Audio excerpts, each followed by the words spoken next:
ও মানুষেরা শোনো, কে গুনাহগার আছে যতক্ষণ পর্যন্ত উঠে না যাইবা ততক্ষণ পর্যন্ত আল্লাহ পাক রব্বুল আলামিন বৃষ্টি দিবে না। যুবক চিন্তা করে, আমি তো সুদুরি, আমি তো মধুরি, আমি তো জিনাকার, আমি তো গুনাহগার, আমি তো নাফরমান, আমি তো গুনাহ করি, তো আল্লাহ ভালো জানে। এখন যদি আমি এখান থেকে উঠিয়া যাই, মানুষেরা বলবে অমুকের ফুয়া সুদখোর, অমুকের ফুয়া মদ খায়, অমুকের ফুয়া জিনা করে, অমুকের ফুয়া নামাজ পড়ে না, অমুকের ফুয়া মিথ্যা বলে, এর গুনার কারণে আল্লাহ বৃষ্টি দিতেছে না, আমাকে চিহ্নিত হয়ে যাইবে। এখন কি করা যায়? যুবকটা কাঁদে না বসে আছে। এখন যদি কাঁদে, মানুষেরা বুঝে ফেলবে এই হলো গুনাহগার। বান্দা তওবা করে, মনে মনে তওবা করে, আল্লাহর কাছে কয়, ও আমার মালিক আল্লাহ, নফসের দুটায় পড়িয়া, দুনিয়ার মহব্বতের মধ্যে পড়িয়া আপনাকে ভুলে গেছি গো আল্লাহ। আমি তওবা করতেছি, আর কখনো মদ পান করবো না, আর কখনো জিনা করবো না, আর কখনো বেগানা নারীর সাথে কথা বলবো না, আর কখনো সুদ খাইবো না, আর কখনো বেপরদা চলবো না, আর কখনো নামাজ ছাড়বো না। ও গো আল্লাহ, তুমি যদি আমাকে এখান থেকে মাফ করে দাও, বৃষ্টি দিয়ে দাও, আমি ওয়াদা দিলাম আর কখনো আমি গুনাহের মধ্যে লিপ্ত হব না। সঙ্গে সঙ্গে আল্লাহ পাক রব্বুল আলামিন বৃষ্টি দিয়ে দিয়েছে। পয়গম্বর মুসা নবী আলাইহিস সালাতু ওয়াস সালাম ডাক দিয়ে বলেন, আল্লাহ আপনি বলেছেন গুনাহগার যতক্ষণ পর্যন্ত না যাবে ততক্ষণ পর্যন্ত আপনি বৃষ্টি দিবেন না। গুনাহগার তো এখান থেকে উঠে নাই। আল্লাহ ডাক দিয়ে বলে, আরে মুসা শুনো, বান্দা গুনাহ করছে, দুনিয়ার কোনো মানুষ জানে না। বান্দা গুনাহ করছে, দুনিয়ার কোনো ফেরেশতারা জানে না, আসমানের ফেরেশতারাও জানে না। ও মুসা শুনো, আমার বান্দা আমার কাছে তওবা করছে, আমি আল্লাহ খুশি হইয়া বান্দার জীবনের গুনাহের খাতারে মাফ করে দিলাম। সঙ্গে সঙ্গে বৃষ্টি দিয়ে দিলাম। ও মুসলমান, সময় অল্প, কি আলোচনা করবো?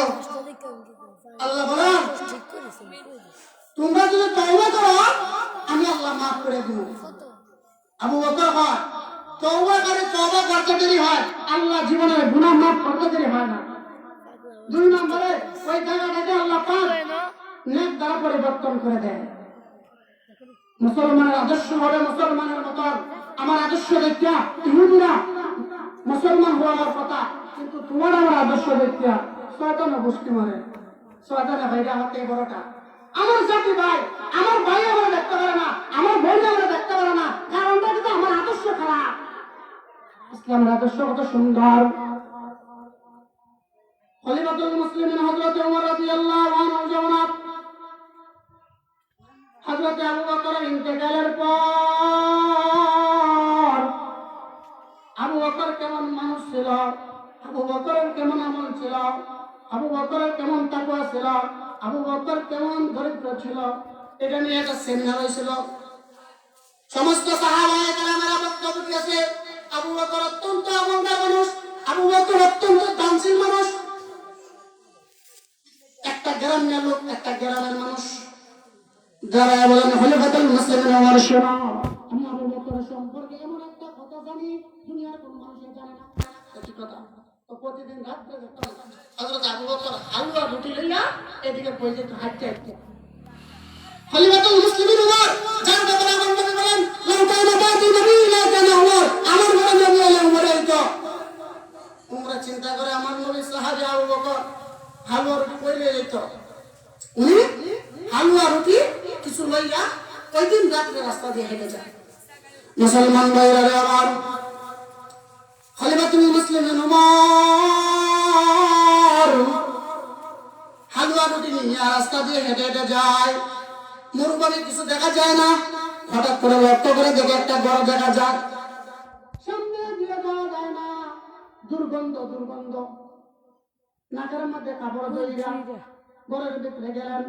ঘরের ভিতরে যায় দেখে একটা বৃদ্ধ লোক বসা, দুইটা চক্ষু নাই, সমস্ত শরীর পচে গেছে।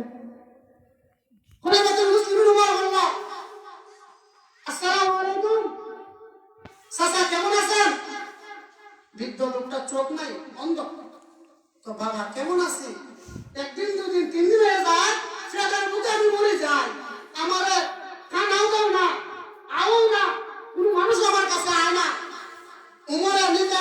পরিচয়টা দুজন থেকে